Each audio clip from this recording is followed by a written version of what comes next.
নবমীর দুপুরে অসহায় বয়স্ক বৃদ্ধ-বৃদ্ধাদের নিয়ে পুজো মণ্ডপে মণ্ডপে প্রতিমা দর্শন করতে নিয়ে গেলেন নবদ্বীপ থানার পুলিশ প্রশাসন।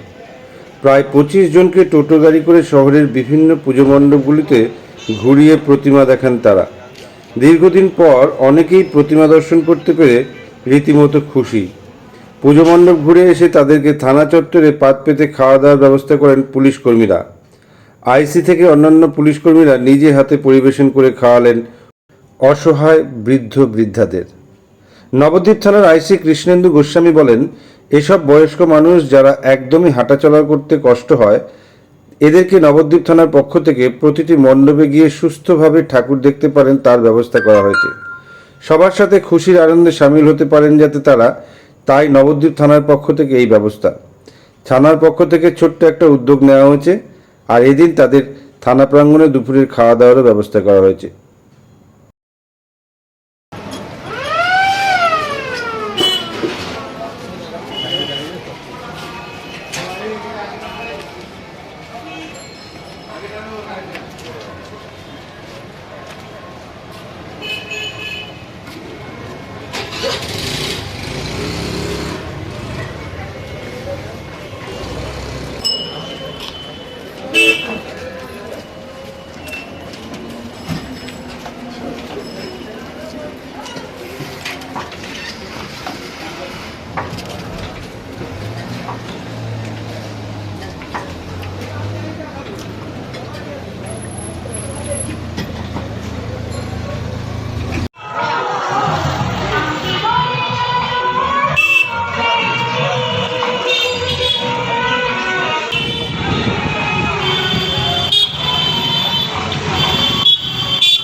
নবদ্বীপ থানার পক্ষ থেকে আজকে দেখা যাচ্ছে যে কিছু বৃদ্ধ মানুষকে নিয়ে টোটোয় করে চাপিয়ে কোথায় নিয়ে যাওয়া হচ্ছে? প্রথমে আগেই জানাই নবদ্বীপবাসীকে শারদীয়ার শুভেচ্ছা।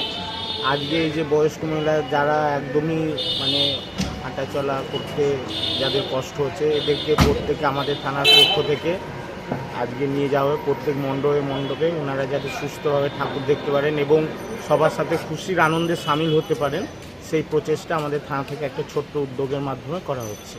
ওদের কি দুপুরে আহারের ব্যবস্থা বা কোনো কিছু দেওয়া? হ্যাঁ, দুপুরে আজকে খাওয়া দাওয়ার ব্যবস্থাও করা হয়েছে থানার পক্ষে। সংখ্যা কতজন আছে?